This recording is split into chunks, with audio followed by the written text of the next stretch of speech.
sopro, meu filho teve sopro, ou minha mãe disse que eu tinha sopro na infância. O sopro é um barulho que a gente escuta no coração. É isso aí.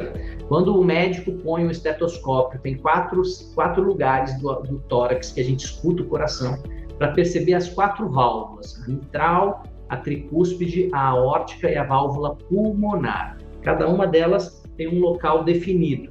Então, o mais importante de tudo não é simplesmente saber se você tem sopro ou se você não tem sopro.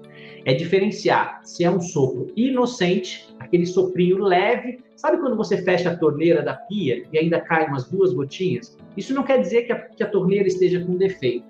Isso, quando acontece no coração, os sopros inocentes é quando a válvula do coração fecha, volta uma gotícula para dentro do próprio coração. A gente chama isso de sopro inocente. São escapes que as válvulas podem ter